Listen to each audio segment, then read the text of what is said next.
Kamusta? Kamusta?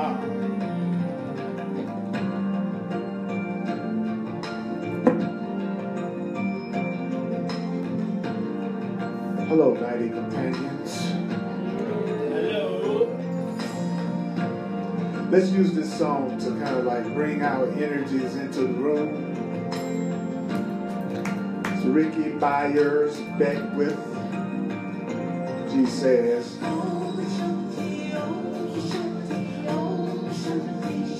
Those of you online, I want to welcome you to the Way of Mastery. I want to give you a chance to kind of wash the day off and tune your mind into God, your divine self, and ask Spirit to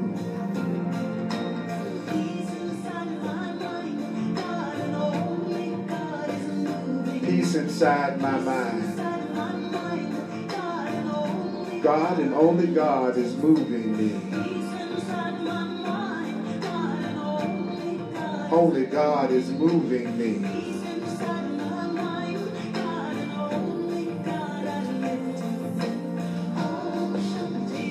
Let it in. Welcome, Marlette.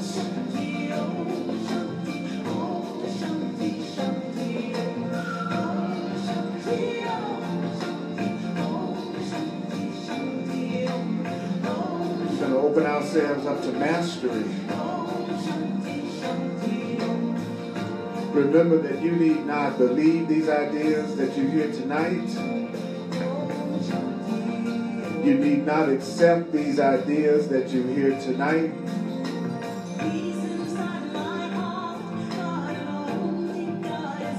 Welcome, Stephanie, Susie,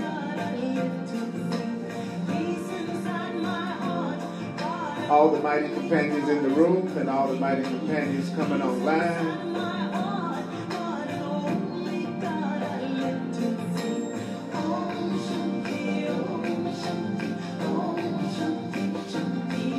Some of these ideas are going to be startling, but you're not being asked to analyze the ideas at all.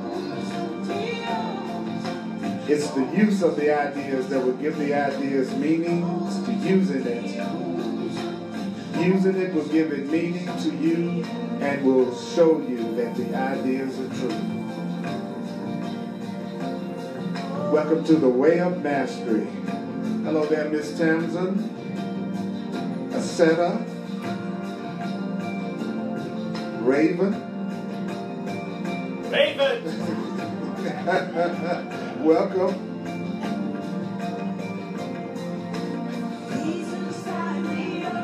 God and only God is moving me. Peace. Peace inside the earth. And only God I live to see. Peace inside the earth. Only God is moving me. Peace inside the earth and only God is moving me. Latasha, welcome to the Way of Mastery.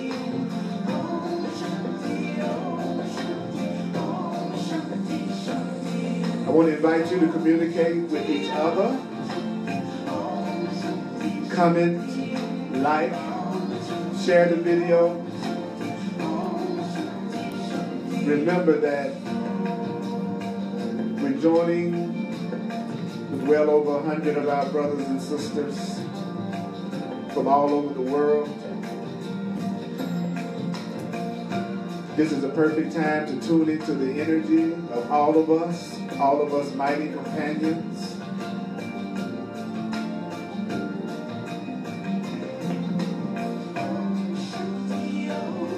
And this song is called Om Shanti by Ricky Byers Beckwith, from her CD, The Land of I Am, those of you who are asking. Hello, Carrie. Hello, Valletta.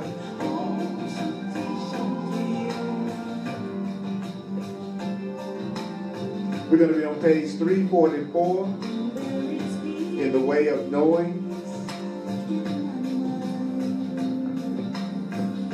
Are you making or are you creating? Are you making or are you creating? She got the coolest voice. I tell you, I love to hear her sing. All right, we're going to do the way of mastery, and we're going to be on page 344, and I'm going to go really slow. I want to make sure that I hear what's being said.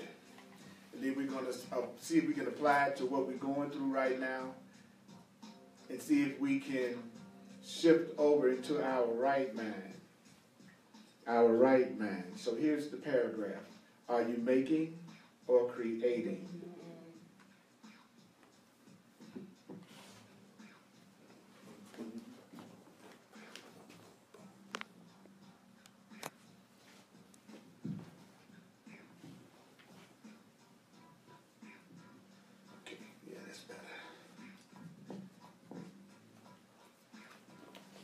Are you making or are you creating? The difference between making and creating. The difference between making and creating is essential in the way of knowing. So if I'm ever going to know, if we're ever going to have real knowledge, we have to know the difference between making and creating. Therefore, I want to invite you in this lesson's message to begin, start right now. Look at your own life. Think about your own life right now. And ask yourself, where are you resting in knowing and allowing creation to flow through you in each present moment? Where in your life right now do you have no cares, no worries, and no anxiety? And what area of your life right now are you perfectly calm and peaceful? That's the area where you're resting in knowing. That's the area where you're allowing creation to flow through you in each present moment. Wherever in your life right now that you feel rested in, relaxed in, chilled out in. And what part of your life, where does your mind become absorbed in what you think you must make happen? So where are you caught up right now where you think you need to make something happen? And where is it in your life right now that you're resting in knowing? And the way that you know you're resting in knowing is that you are allowing creation to flow through you in each present moment. And where does your mind become absorbed in what you think you must make occur? To successfully learn the way of knowing, you must come to discern the difference between the two. The difference between what? Making and creating. So notice the quality of feeling that is within you when you are in each of those states. Who has some idea of the difference of the quality of the feeling when you are in making as opposed to creating? Peace. If you're making, it's not peaceful. Right. If you're absorbed in making, then you're all caught up in attachment to outcome, right? Trying to make it be the way you want it to be. So that's more of a fear-based place, right? Mm-hmm. And then if the area of your life that you are doing what? Allowing creation to flow through you in each present moment, resting in the knowing, then that would correspond more with love or fear. I think it would correspond more with love. Okay. So were you able to figure out from listening to that, did you come across any area that you know right now you're caught up in making? Most areas. Most other areas in your life you're caught up in making. What would be, can you name an area, anybody, can you name an area where you could tell from this test that you're creating?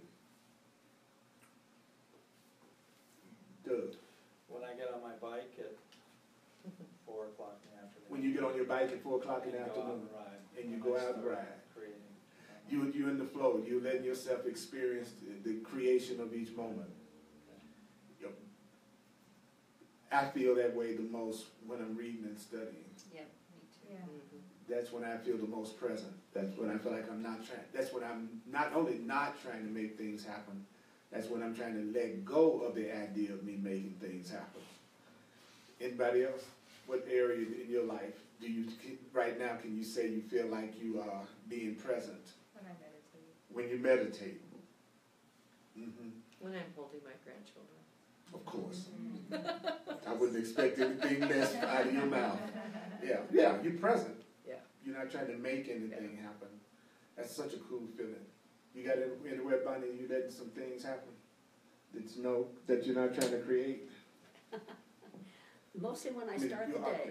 Most when you start the day, you kind of start out, chilled out, cooled out. Anybody online, what area of your life do you feel like you're creating in right now? You're not caught up in trying to make something happen, that you feel like you're really letting things flow. If you know an area of your life that you're doing that, please feel free to share it, because I'd love to share it. Hello, Jim. I hope things are going great in Seattle, brother. Oscar. Yeah. CJ, Paris. In the house. In the house. Good to see you. Good to see you too. Yeah, okay. If you are diligent, you will come to see that whenever you are in the mode of making love, whenever you're in the mode of making life conform to what you think it ought to be, you are in suffering. So I am in suffering because I'm trying to make life conform to what I think it should be. So whenever I'm in pain, whenever I'm suffering, whenever I'm hurting, I should say to myself, I'm in the mode of making life try to conform to what I think it should be. I'm in the mode of trying to make life conform to the way I think it should be. I'm feeling suffering right now. I'm trying to make this moment conform to what I think it should be. I'm trying to make my life conform to what I think it should be. I am suffering. There's a lot of grunts and moans behind that. I'll say it again. So where in your life are you suffering or unhappy? That would be the area of your life that you're trying to make everything conform to what you think it should be. Who the person that you're suffering with, don't you think it would also be the person that you're trying to get them to conform to how you think they should be? Sure. Okay. If you're suffering on your job, then you're trying to make your job conform to the way you think it should be. If you're suffering with your coworkers, that would be a person who's trying to make their coworkers conform to what they think it should be. If a person is suffering financially, that's them trying to make their finances conform to the way they think it should be. That's why they're suffering. When you are creating, you are enjoying the miracle of creation itself. When you're creating, you are in a very unique position. So what would be the unique position that a person would be in when they're creating? You would be both the one through whom creation is flowing, and you'd also be the witness of and the observer of the act of creating. So I am the one through which the creation is flowing, and I'm also the witness and the observer of the act of creation. And where's the act of creation coming from? It's flowing from the mind and heart of that creative center that I call Abba, who is love. Just like if I'm playing music, I'm the one through which the music is flowing, but I'm also the observer of the music that's flowing through me. If you're an artist, then you got the art that's coming through you, but you're also the one that stands back and looks at the painting that you just made. So if you are the act of the creator, it's coming through you and you're the witness to it at the same time. And it's all coming from love. And it's all coming from your mind and your heart being joined. So you're supposed to be celebrating. celebrating the uniqueness of yourself. That's why you don't have any competition, because you are completely unique. You are the one who gets to experience love. You are the one who gets to create love. You are the one who gets a chance to observe and witness the flow of love. If you don't understand that that's miraculous, then you need to spend some time by yourself alone, without moving a muscle until you get it. If you don't see your life right now as being an experience where you're experiencing love, creating love, witnessing love, if you're not celebrating how unique you are, he says you need to sit your butt down and get off by yourself, stop your busyness, and sit down alone without moving a muscle until you actually focus in and until you get it. That's a very specific instruction. Any comments about what I've said so far? Any questions? Any expression? Yeah. Yeah, it's interesting. It's amazing to me that it feels like I heard that for the very first time tonight. In that Like I finally got it. Mm-hmm. Even though I've had it before, but it really feels synthesized and tight and like I get it. It's like you heard it enough times that you've heard it. You have to hear it enough times that you hear it, and that's what's happening to me right now. And it's really sobering. You know, that's where I feel right now. It's like I feel like it's sobering to realize what I'm hearing. I think it's interesting that we have a common expression of making love. Oh, we're going to make love, and oh, we've made love. And that is oriented around sex. And, well, usually. And I would love to come up with something else. Still it meaning sex, but not making love. I'm extending love. I'm using my body to extend love to you. Hopefully I'm extending.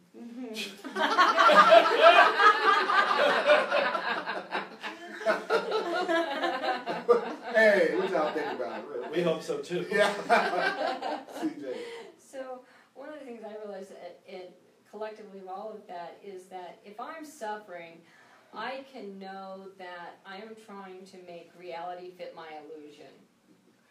And if I am at peace, I can know that I am allowing reality to live through me. That's right.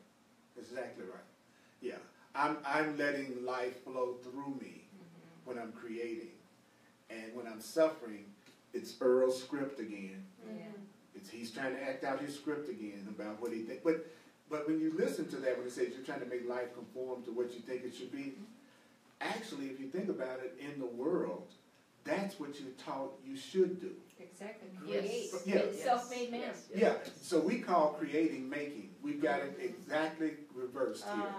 Yeah. We think creating is you making up what you think you want that's going to make you happy, and then trying to get everything and everybody to conform to it. In the unconscious mind, you call that creating.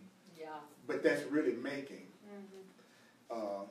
Anybody else got online? Said sex is not spirituality, just sex.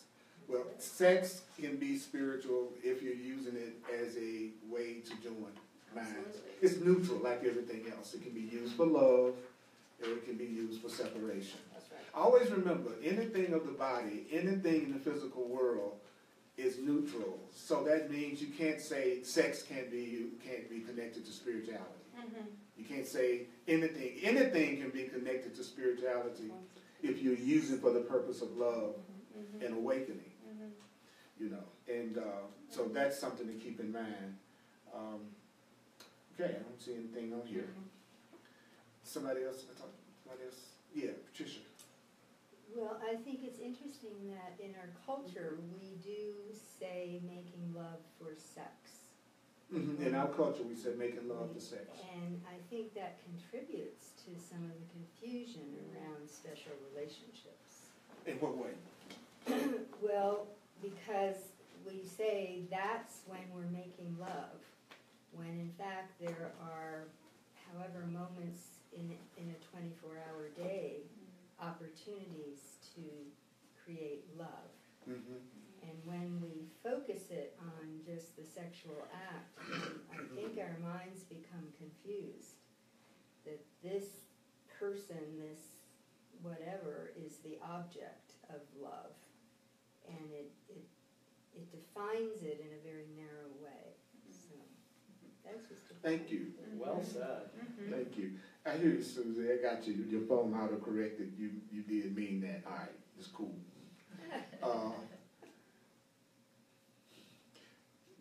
In the way we do it, sex is a symbol of love. Mm-hmm. And that's the error.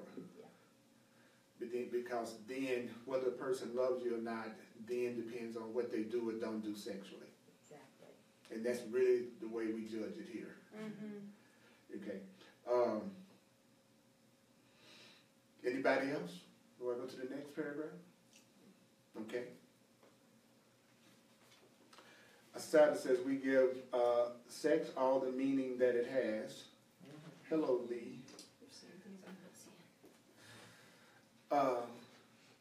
And that generally means too much meaning. Giving sex all the meaning that it has usually means too. I know I've certainly given it too much meaning in my life. So that doesn't mean that you still can't totally and completely enjoy that experience. It's just that sometimes you can give it too much meaning. Right? So it says, for that is the truth of your reality. Okay, what did he just say? If you don't think that you're miraculous and that you can experience love, create love, observe and witness the flow of love, what do you need to do? Sit down. You need to By spend yourself. you need to spend some time alone without what? Moving a muscle until you get it. For that is the truth of your reality. What is the truth of your reality? That you're the one who gets to experience love, create love, observe love, and witness love. That's your reality. And love, the truth of your reality is timeless, your reality is eternal, which means your reality far transcends the boundaries of the physical body. So who you are is way beyond the boundaries of your physical body. Who you are transcends your ideas about your personal physical self. And who you are transcends your personality, transcends your personal history, transcends your children. Who you really are goes beyond your mates and goes beyond your bank accounts. Who you are, the truth of who you are, it's far transcends, to just wrap it all up, who you are transcends everything that is temporarily arising in this field of form. So who you really are has nothing to do with your bank account, your mate, your personal history, your personality, your ideas about your body, or any of the boundaries of your body, which means I don't know what I am. Because everything that I've learned about myself has to do with me being a physical body, my ideas, my physical self, my personality, my personal history, connected to my children, connected to my partners, and connected to my material situation and circumstance. So according to the way of mastery, who and what we really are has nothing to do with anything we think we are. What you think about that?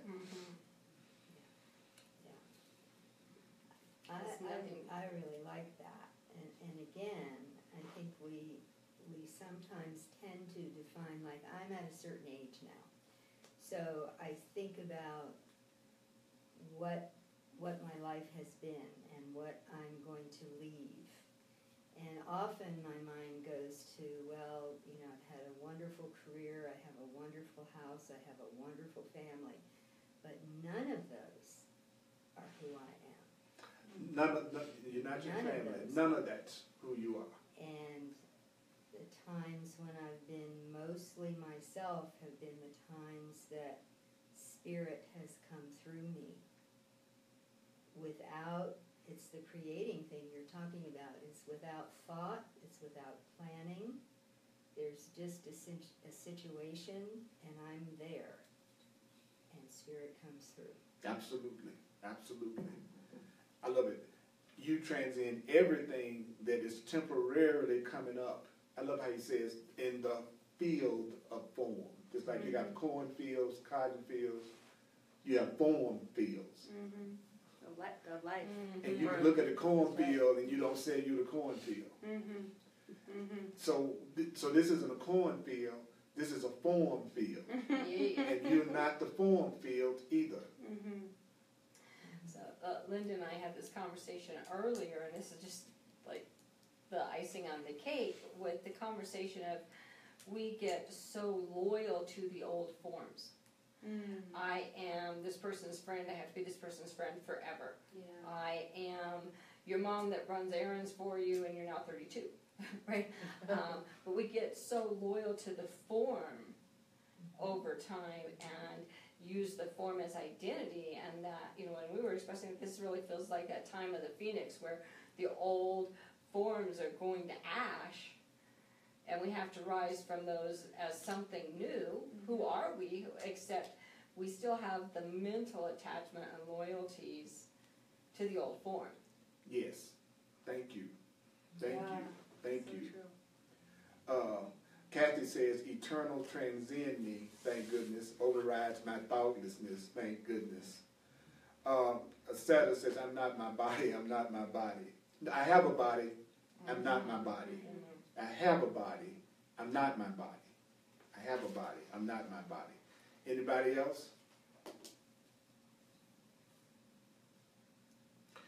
As the Holy Son of God, as that created spirit birthed to create. Okay, so what are you? You're the Holy Child of God. Why were you born? To create. Okay? As the Holy Son of God, as that created spirit birthed to create, your ability to be aware of the flow of love is unborn and undying. You will never lose your ability to be aware of the flow of love. I will never lose my ability to be aware of the flow of freedom. Don't forget, love is freedom. So when it says, as a holy child of God, as that created spirit birthed to create, your ability to be aware of the flow of freedom is unborn and undying. You will never lose it. As a holy child of God, the power of your ability, the power of your beingness to allow love to flow through you is unlimited forever. No one can ever take away your power to allow love and freedom to flow through you unlimited from now on. It will never be taken away. As a holy child of God, your capacity to enjoy the very act of being the one through whom love is extended is without equal in all of creation. And it too is never taken from you. Okay, so what is it that's never taken from you? What's never taken from you is your capacity to enjoy the act of being the one through which love flows through unlimited forever. I can't take away from you your power to allow love through you. It's unlimited forever. Nobody can take that ability from you. Those three aspects are really one thing. They are the truth of who you are. Okay, now what the Well Master is doing is doing the same thing the Course in Miracles does. First, he'll tell you exactly how your ego works, the part of you that doesn't know the truth, and exactly how it operates. And then it comes right behind it and tell you exactly how your real self operates. Because the name of the game is for me to be able to tell the difference between when I'm in my ego and when I'm in my spirit. He says, that's the same as saying, I need to know when I'm making and when I'm creating. That's the most important thing to know. Anytime your mind has fallen under the power of the egoic mind, that means you've just chosen wrongly and insanely for a moment. Okay, so how do I know when I'm in my ego? I'm going freaking insane. I'm suffering. I'm I'm not feeling suffering. peace. And why am I suffering? Because I'm trying to make something happen. Because I'm trying to make something happen. Mhm. It's, and even to add to that, to make it more meaningful, I'm trying to make it happen the way I've decided it should happen. Right? So he says that that's you being in your ego. So does that mean that we're mostly seeing people in their egos all day long, Sure. everywhere we go? And are we in a world that we perceive suffering in? Could it possibly be a connection? That you got a whole world full of people trying to make things happen the way that they want them to happen by wanting everybody else to conform to their beliefs. What could we do but clash and have wars and terrorism and crime? And all of those things would have to be the natural result of me trying to force my will on everybody. For what? To please me. See, you are on earth to serve me. That's the way the way a master says that we're approaching life. Like everybody's here to serve us, to make us happy, and then we decide how they're going to do it, and then we try to force them to do it. And our most special relationship is whoever we think is going to do it full time. Full time. Yeah. You got to have a full time, make you special person who is going to conform to your fantasies and your ideas of what they need to do to please you. And the person that's most attractive is the one that promises you they're going to do it. That you want it to be done to you through. Because sometimes somebody wants to tell you they want to please you, but you're not interested in them, you don't get excited. But if someone says they want to please you, that you want to please you, then it's easy to give in to your ego. It's hard to resist something that you really want and it's available. There's nothing harder to resist than something you really want and you can have it. Wow. It was funny, I was reading in the newspaper today, and they always had these interesting articles like, what's the number one reason why men cheat? Cheating is always something, what is it, love or a game of cards? Anyway, and they said, it's not what you think it is either. It's not going to be the thing you think it is. So it said, most people think, well, it's boredom or whatever. And they said, the number one reason that with the survey that they did is she was hot. I was so tempted, that was so attractive to me that in that moment, I couldn't resist it. What I want, available, I can have it. The other one was boredom, and the other one was they don't pay enough attention to me. My partner doesn't pay enough attention to me. Or I'm bored, or they're just plain fine. Whatever I get turned on by, they are it. And I thought that was interesting, Then they do what? Try to make it happen. What are they really making it happen if it's just flowing? And no one's trying to make anything happen. It just happens. Just throwing it out there. I'm not judging it right or wrong, whatever. But, because I don't really believe there's any such thing as cheating. But that's me personally. I think that whole concept is of the ego and of fear. You might break an agreement. You might have an agreement you made and you don't keep it. Cheating. Anyway. The reality of your being never goes away. It is never changed or altered in any way. So what does that mean? It means, Earl, that even if you are acting insanely for a moment, you really haven't changed anything about the loving being that can express love, that can extend love, that can create love. Who you really are is still alive and well.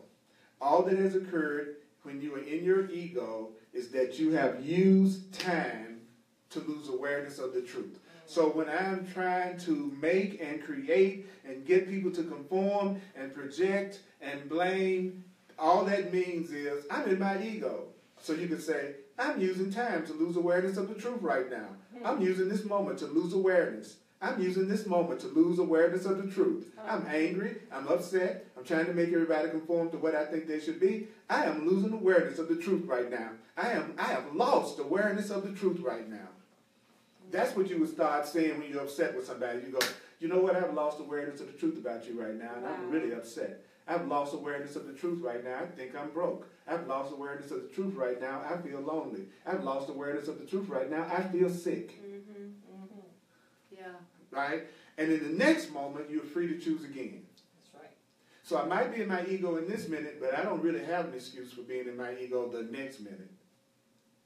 Because the next minute I can choose once again. Choose what? To let go of my idea that this moment and everybody in it should be conforming to the way that I want them to be, because that's why I'm upset and that's why I've lost awareness of the truth. So the next moment I can choose to let that way of thinking go. The healed mind is the mind that accepts its true knowingness. So what would a healed mind say to itself? This is what it would say. A healed mind would say, I and my Creator are one. Only love is real. I cannot possibly be a victim of what I see. Since what I see is what I choose to see, I cannot possibly be the victim of what I see, because what I see is what I choose to see. And if I choose to see with the eyes of love,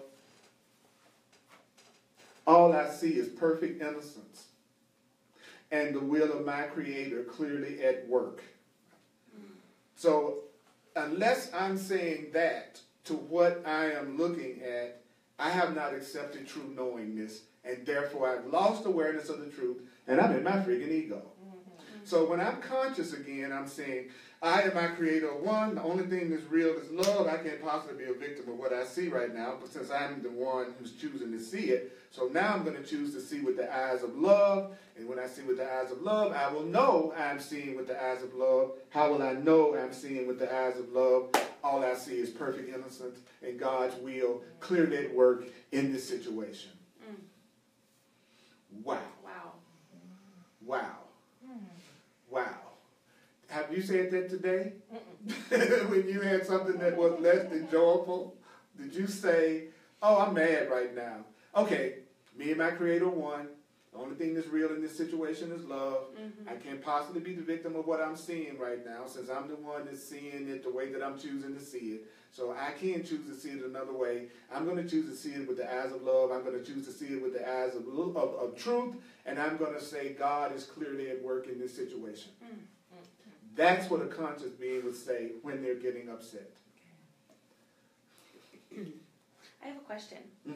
Am I really in my ego if I'm noticing that I am spiraling in the illusion and I catch myself and I say, I am using this moment to lose my awareness of the truth right now. I am using this moment to lose my awareness of the truth. Am I in my ego there? What you're doing is you've separated yourself from your ego, and you're observing your ego. And then I can step into a more authentic expression of like, wait a minute, me and my Creator are one. Yeah. It's all good right now.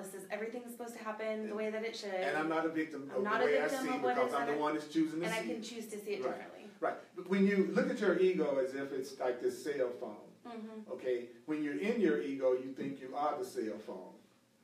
When you're no longer in your ego, you're observing the cell phone. Just like you said, I can see that I can see that part of me that's getting upset because it's trying to make things conform to the way that it wants it to be, and it's not conforming to it. So I'm being tempted right now to lose awareness of the truth, but I haven't lost awareness of the truth.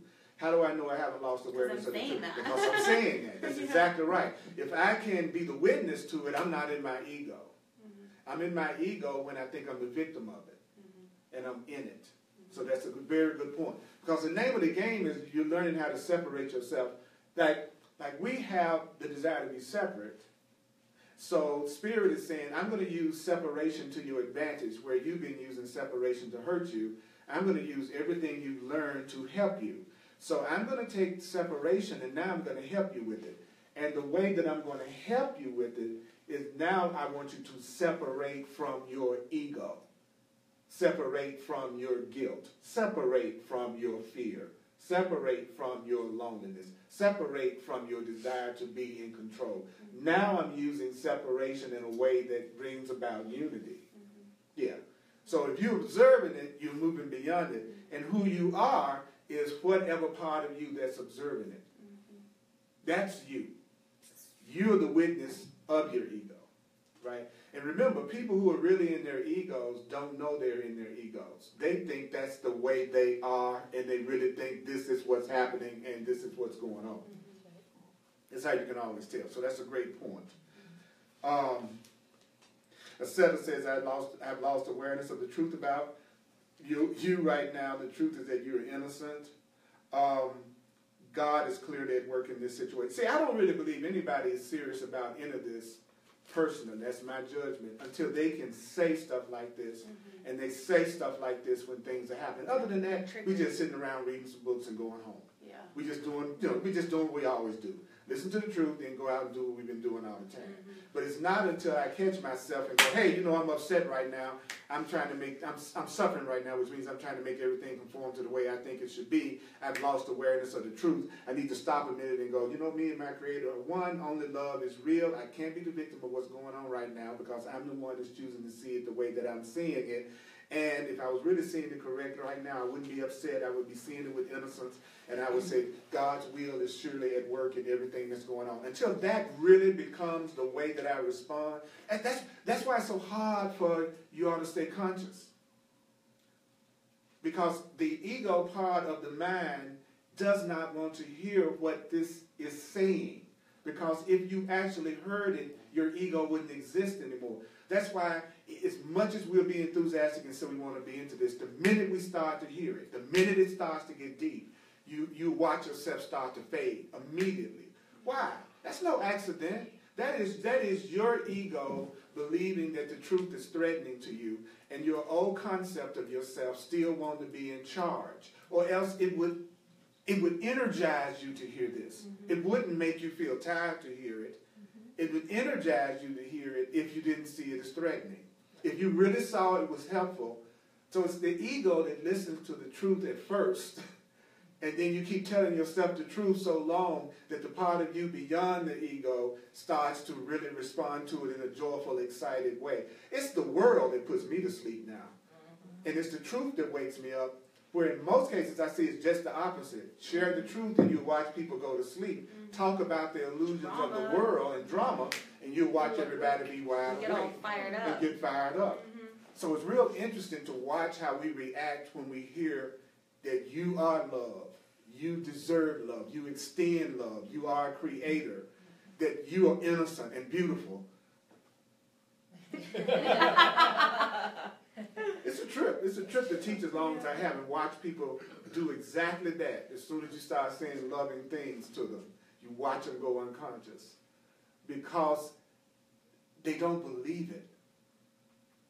They don't believe it. So you're innocent, but then what did he say? Even if you do that, even if you are in your ego, it doesn't change anything about you still are loved, you still have the power to extend love, you still are innocent. It doesn't change one single thing about you. The only thing that you're doing, though, is you're prolonging your suffering. And you are doing that when you go. When you don't apply the truth, you are prolonging your suffering. You're going to make the same errors again, and you're going to suffer again.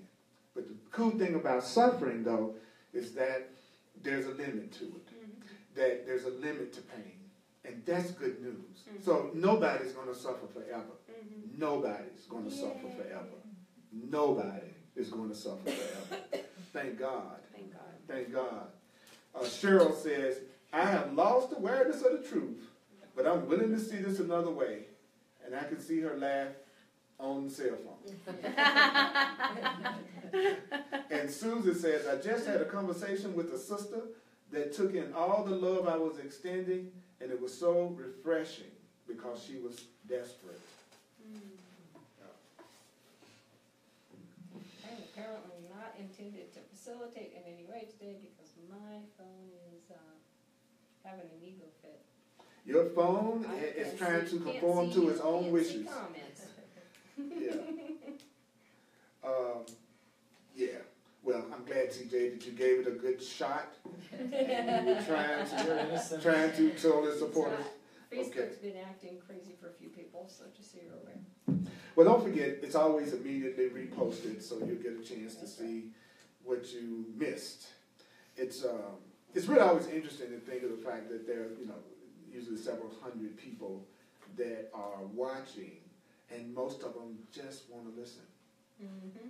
I always think that's interesting, that most of them just want to let it in. They just want to receive it. Or be in the vibration of it. Be in the vibration of it, Yeah. absolutely. The healed mind is simply a mind that rests in that simple reality. Okay, see, I always do it like this. If you don't pose it as a question, your ego will just let you keep going and forget it. Like, for instance, he says, the healed mind is simply a mind that rests in that simple reality. What is the simple reality that a healed mind rests in? Creating. I and my Father are one.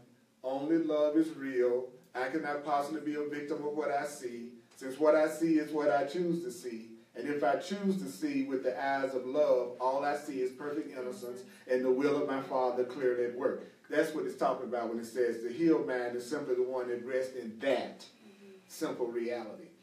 The healed mind has really trained itself to always choose the voice for love. So you can tell when your mind is healed because you'll say, okay, I hear my ego, but I'm not going to let my ego direct my actions right now. I hear you, ego, but I'm still going to choose for peace in this situation. That's how you know your mind is healing and that your mind is being trained. It doesn't matter what arises and what passes away. For a healed mind, it doesn't matter what comes up and it doesn't matter what leaves. The healed mind is not a man. The healed mind is not a man. The healed mind is not a man that can make whatever it wants to happen, happen. That's deep. That when your mind is healed, it's not a man that can make whatever it wants to happen, happen. A healed man is not a man that's even trying to make what it wants to happen, happen, because a healed man is smart enough to know it doesn't really know what's for its own best interest in every situation. So the dumber you are, then the more you're the one that's trying to make everything happen the way you think it should happen according to your limited awareness. The smarter you are, you're not trying to make whatever happen, happen. You're trying to see what life presents you with. What is coming through you, what is flowing through you. What can you do in this present moment to extend love? Right here, right now. That's the only thing that matters. That is so contrary to our social training. Absolutely contrary to our social training, because our social training is that if you have the power of your mind, you will create in accordance to what you want. And so when we see people who are going with the flow of life but appear to have no purpose and direction that they've intentionally set toward a goal, an objective, then we tend to judge them as not being in alignment with their highest good. Yeah, they're usually the ones who are happy.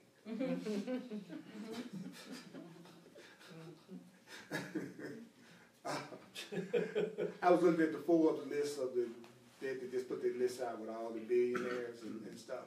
And I was looking at it, it was like, I stopped it was like 2,000 billionaires or something, and they were talking about that. I got to like 600 or something, that's where Oprah was, like 600 down on the list. Wow. And the thing that was a trip was most of them had inherited it. Mostly everybody on there were children who had taken over a company that somebody else, a parent, had built, and then improved it usually, or even made it larger. But they were acting on what they were already given. But the thing that was interesting was to hear about all the things they were still trying to acquire, the new businesses that they were still creating. I just thought that was interesting. You got $3 billion, and you're still trying to get more. And you're still trying to get more, and you're still. So that tells me that, to the ego, no matter how much you get, it's never enough. Yeah, right. That an ego would feel just as much like there's a possibility of lack as an ego that was making $10,000 a year. Because for some reason at 3.7, no, Bill Gates, 85 billion. You know, now he has decided that he's going to give 99% of his wealth away, him, Warren Buffett, and a bunch of them. Yes. And that they're not going to leave a lot to their children because they think it wouldn't be good for their children. But I know their children are thrilled about that.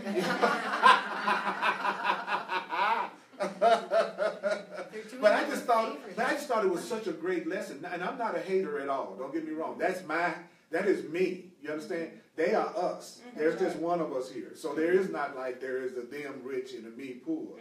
That's me rich. You know.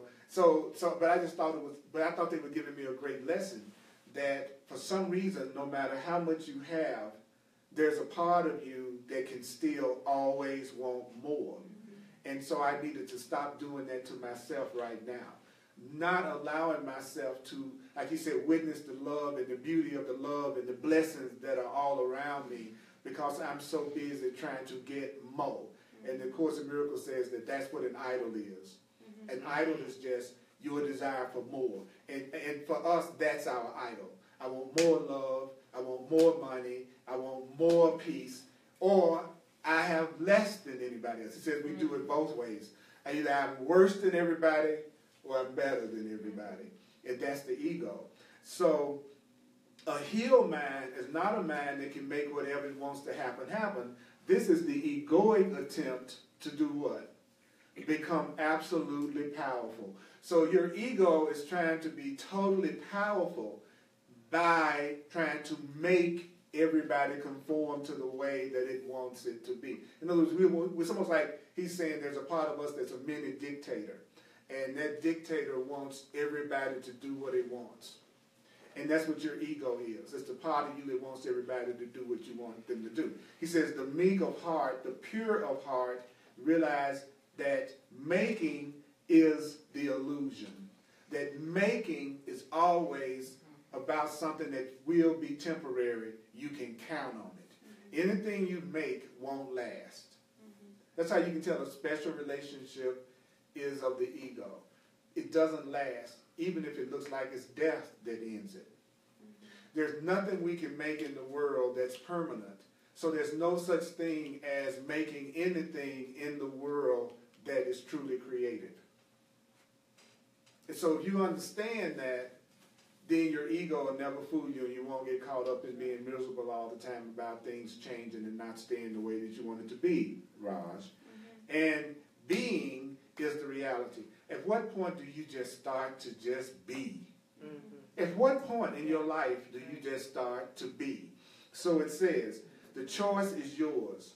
Making, which is you doing things frantically, or creating, being the presence of love, out of which creative contexts emerge, because it is the will of the Creator to extend itself through a myriad of forms that are going to arise and pass away. The forms change, but the content or the essence does not change. So if you have an awakened mind, what kind of mind do you have? He says the awakened mind is awakened to the ever-present flow of content that is pervading all form at all time. That's why for the awakened mind, not the asleep mind, for the awakened mind, it's impossible to lose. And to the awakened mind, death is seen as unreal, because the only thing that can die is a form. So forms do what? Forms or bodies begin in time, and what do they do in time? They end in time, such as the body. So rather than me focusing on my friends and my relatives and my children never having their bodies die, what would be smarter is for me to have the correct perception of death. Because everybody I know, their body is going to die. So it's kind of stupid focusing all your attention on the body never dying. which is what we do. Instead of going, I know the body is going to end. So what I want to do is I want to focus on the content, who that person is, because we just heard earlier what? That who we really are is beyond the body. So I really want to know who you are beyond the body, because then if you drop your body, we can still be in communication. I can still be aware of you. The Course in Miracles says the reason why we're not in communication with those people that we think have died is because we believe we can't be. Yeah. That's the only reason. We believe we can't be. And if belief makes your perception of reality, and you believe you can't do it, then you don't. And so it looks like they don't exist because it will scare the hell out of you. Because you think you're a body that's going to die. So, therefore, spirit doesn't want to frighten us, so it doesn't present us with things that will make us think we're losing our mind. And so that's where it says our spiritual teachers and our spiritual masters will appear in front of us in a form when it would not frighten us. So when you wouldn't be frightened by it, your guide will appear before you. But as long as it would scare you, they won't. Because it's not about scaring you, because that makes you doubt your sanity. And it's your own sanity that's going to take you home. So if you're doubting your sanity, that's not to the spirit's advantage. So you don't have any more communication with your higher self in the form of guides than you could handle without scaring yourself. So you should start opening your mind up to the idea that because somebody's body dies, that doesn't mean they died. And if you look at it that way, you'll see all the things that happen in the newspaper and all the deaths that you hear about in the newspaper. Then it would be, there were 79 people who they said they died in this fire, in this apartment building in London. A awakened being would go, no, 79 people did not die in a fire in an apartment building, because the holy children of God are spiritual beings who do not die. Their bodies perish in the fire. Those 79 people are just as alive as we are. They may be going through a massive reorientation right now, but they are definitely still just as alive as we are. That's what a conscious being would say. So all the things that's happening in the world, rather than avoiding it, you would say, oh, what's on the news today is another opportunity for me to practice recognizing the truth. Oh, what I'm reading in the paper today is another opportunity for me to recognize the truth. Yes. Oh, that murder I heard about last night was another opportunity for me to, instead of burying your head in the sand and acting like you can't be aware of anything that's going on around you, you would see it instantly as an opportunity to practice having an awakened mind. Yes. And that's what I'm working on. Me too. You know, not avoiding everything around me, but, okay, can I look at it correctly? Because this is a gigantic lab when it's seen correctly. So, it says, forms begin in time and end in time, such as the body. That is a form, the body, you are very clearly aware of. Ideas have a beginning and an end. Love is the only thing that knows neither beginning nor end. Love being the fundamental energy of God itself. So the healed mind does not plan. The healed mind does not plan. The healed mind does not plan. What does that mean? It does not mean that you do not structure your day. I'll say it again. Saying the healed mind doesn't plan doesn't mean that the mind does not structure a day.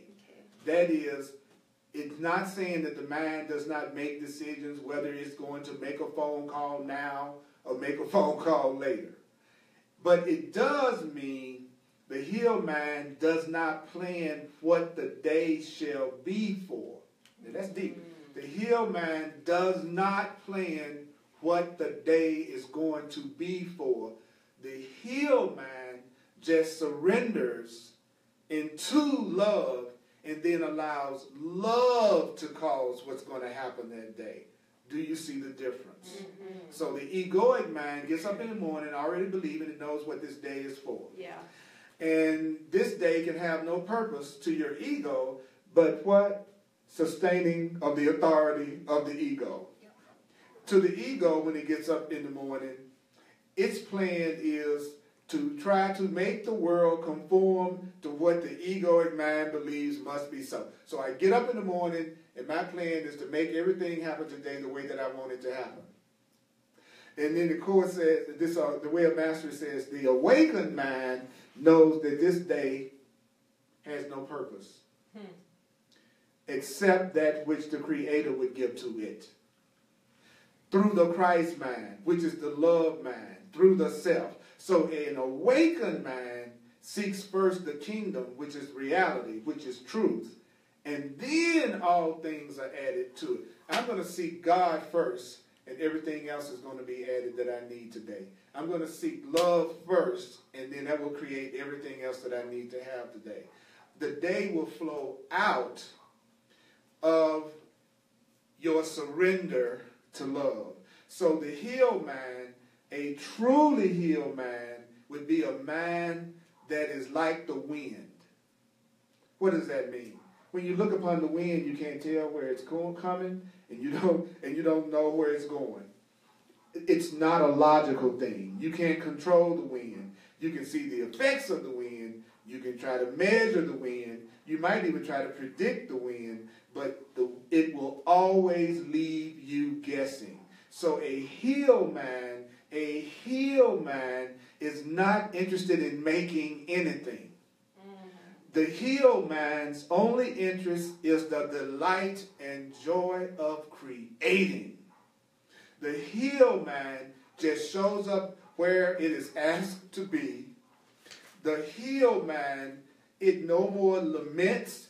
The healed mind doesn't complain if it is asked to work 23 hours a day at bringing forth some creation. The healed mind is not complaining if it is asked to work 23 hours a day at bringing forth some creation that extends the presence and the love of God. A healed mind just does what God asks it to do. The healed mind is no longer attached to the world's definitions of success or failure. When your mind is healed, you're not judging yourself by how much money you have, how much power you have, how much fame you have, how much physical pleasure you have, what you live, what you wear. A healed man is not attached to the world's definition of success, and you're also not putting yourself down if you don't achieve what the world thinks you should achieve, because you're also not attached to the world's idea of failure.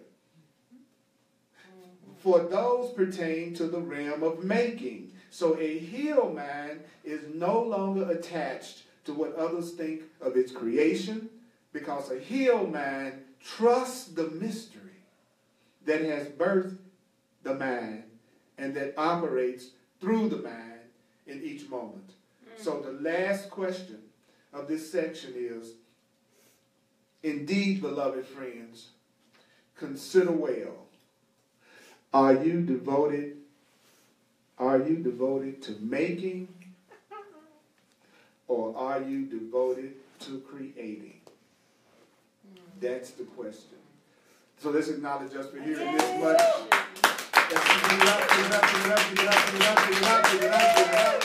Give it up.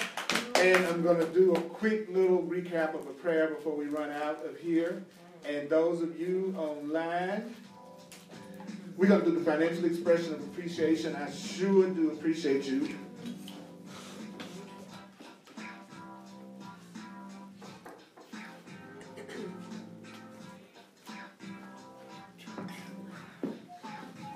Those of you online, if you'd like to make a financial expression of appreciation, I really would appreciate it. As a full-time teacher, if you'd like to support this teaching ministry, that just go to earlpurdy.com, earlpurdy.com.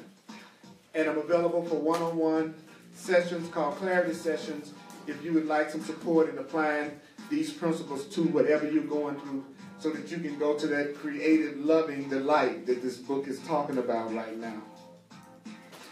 So go to my website. I got lots of videos, and I'm available to work with you. Okay, anybody have any takeaways that they wanted to remember before they go out into the lab again? Anything that they want to remember? I need do nothing. I need do nothing. The healed mind doesn't plan. Everybody clear about that. healed mind doesn't plan stuff. Okay. You'll just fall asleep and space out because your ego hears the truth first. And I'm like, couldn't even stay awake today. Right. And thank you. Well, that means I'm not tired. I get this. And what's cool about studying and reading it is that these books tell you what you are going to do, what your ego is going to do, so that it helps you catch yourself faster, and certainly not give yourself a guilt trip about it. But just realize that in the beginning, it's your ego that's studying all these books. And it takes a while before it's really your spirit that's reading these books. I want to learn that when I'm feeling upset, that if I can pull myself away from the moment and recognize I'm using this moment to lose awareness of the truth. Yes, I love that too. I really like that. I really like that one too. If I can just go, or I'm suffering. Okay, I'm trying to make something conform to the way that I think it should be. That's why I'm in pain. What were you about to say, CJ? My loyalty and addiction to form keeps me from being able to truly create. My loyalty and addiction to form keeps me from being able to truly create. Beautiful. Melissa says, my takeaway is, I give this day to love. I ask the Holy Spirit to use the day on behalf of my choice for God. That's exactly right. That's exactly right. Carrie says, love is the only thing that knows neither beginning nor end. Susie says, the ego gets sleepy when when love is talked about.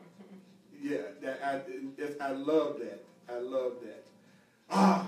Okay. Oh yeah, Melissa says, I'm dedicated to creating. I'm dedicated to creating. Okay, so we're going to take 1 minute to say this prayer before we complete. So everybody listening, thank you online for communicating and checking out these Facebook Live classes, Way of Mastery, on Tuesday, 7 p.m. Mountain Time. A Course of Love Thursday at 7 p.m. Mountain Time online. And A Course in Miracles Sunday, 1 o'clock p.m. Mountain Time. You ready?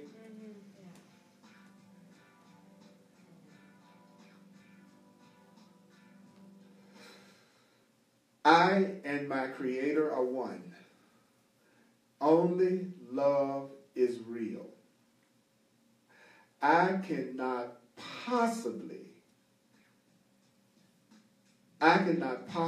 be a victim of what I see, since what I see is what I choose to see. What I see is what I choose to see. What I see is what I choose to see.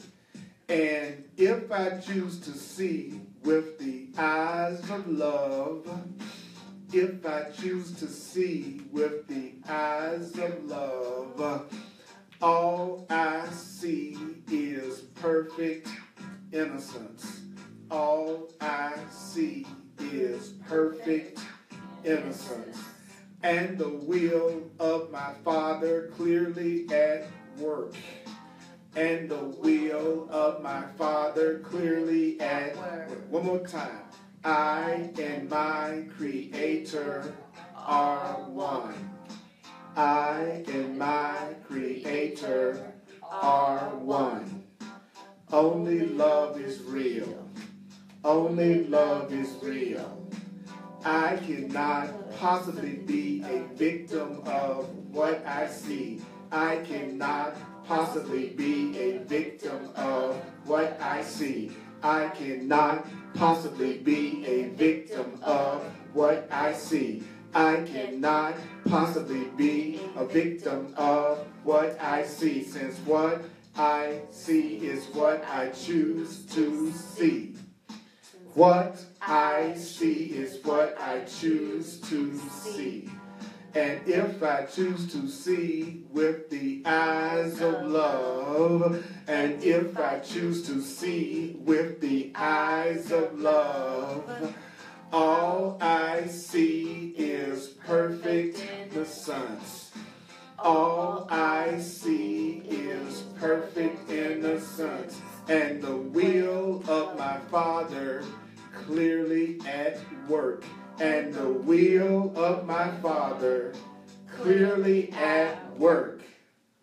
Mighty companions, yes, appreciate you. May the course be with all of us. Yes, let's give it up one more time. Incredible brothers and sisters online. I love you. I appreciate you. And may the course be with you. Whoa.